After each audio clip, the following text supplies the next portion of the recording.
abbastanza complesso, anche nel libro è noiosissimo il perché queste colonne a un certo punto arrivano realmente a Gibilterra. È una storia di aggiustamento, adeguamento a un mondo che con Alessandro Magno è diventato molto più grande, cioè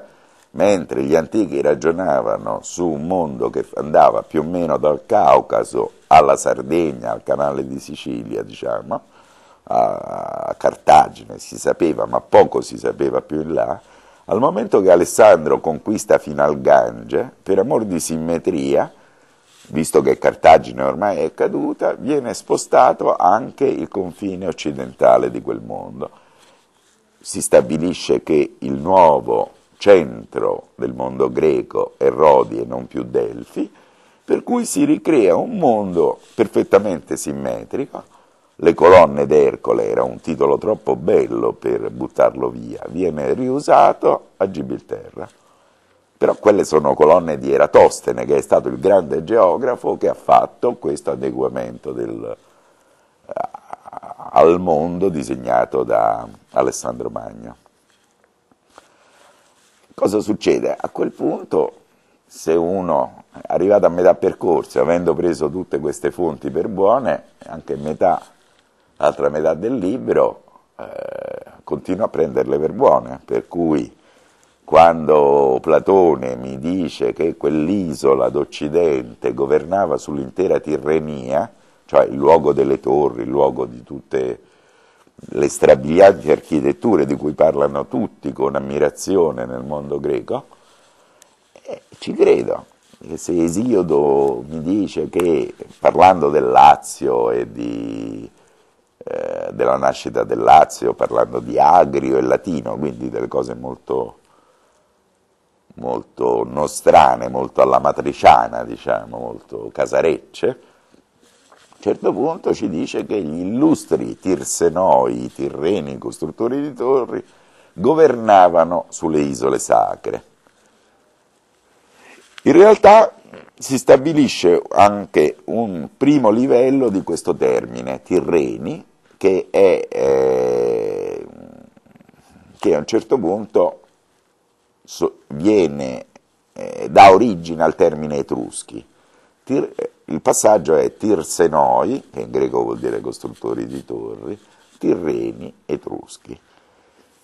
Ecco, io sono abbastanza convinto che gli etruschi siano i sardi, cioè, o almeno ci sia un'elite metallurgica sarda, grandissima nel secondo millennio e spazzata via dal mare, spinta a una diaspora, da uno schiaffo di Poseidone, dice Omero, cataclismi marini, dice Platone, terribili cataclismi, dicono i testi egizi, cacciati da quest'isola che divenne un luogo di malaria, come è stata poi fino al 1950, al DDT degli americani. E molti indizi me lo fanno credere, cioè il mare, e poi insomma sarebbe abbastanza assurdo che gente di un'isola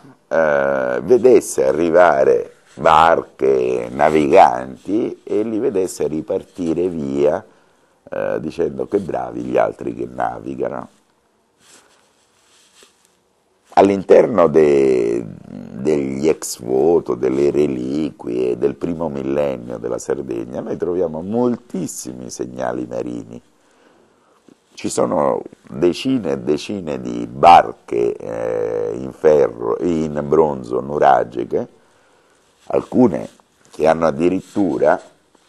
un carro sopra che permette di proporzionare queste navi.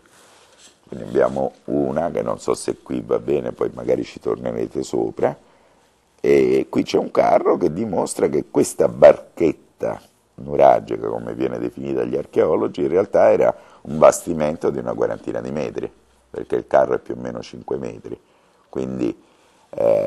questa è una ricostruzione virtuale fatta proprio perché questo carro permette di proporzionare il tutto. Questo fa parte di una mostra che andrà poi all'UNESCO a Parigi adesso in aprile, ed è un grande pannello 7 metri per 4 che ha aperto il cuore a molti sardi, perché ritrovarsi con un bastimento carico di storia, dopo che da 3000 anni gli dicono che non sapevano navigare, è stata una bella avventura. Beh, questo libro ha fatto e sta facendo da calamita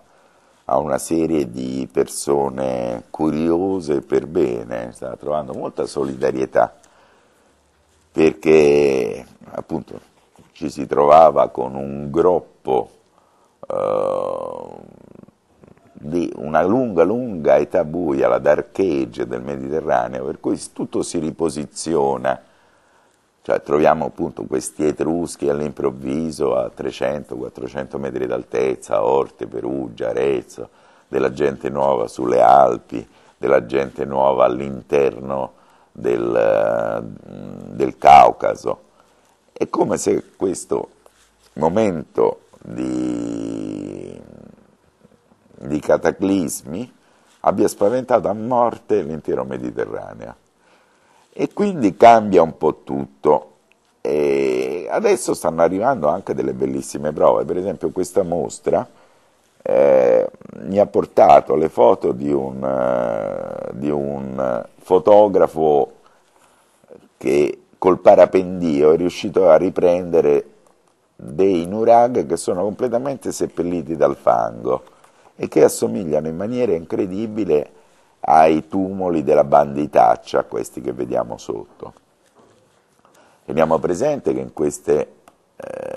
mentre questa era una città dei vivi, questo nuraghe, che è il nuraghe di Berumini, trovato sotto il fango, era una città dei vivi, sigillata dal fango, questa è una città di morti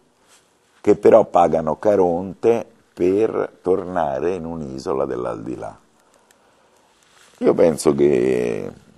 gli indizi e le testimonianze possano accelerare molto la ricostruzione di queste primissime pagine di un album di famiglia che è del Mediterraneo, non è soltanto di un posto che lega più o meno tutte queste nostre origini rimaste oscure. Questo è un nuraghe intrappolato in una Sardegna però che ha delle cose pressoché intatte come queste, dove il mare non può essere arrivato. Quindi abbiamo due tipologie di una Sardegna come colpita dal fango praticamente, da uno schiaffo di Poseidone, questa cosa dell'India terribilmente realistica,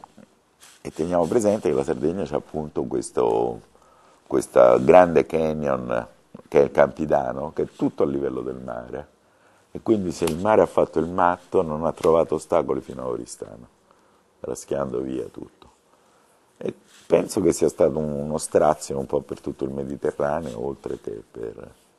quanto basta per far scappare tutti e fidarsi poco di un mare che era amico fino ad allora e che improvvisamente tradisce.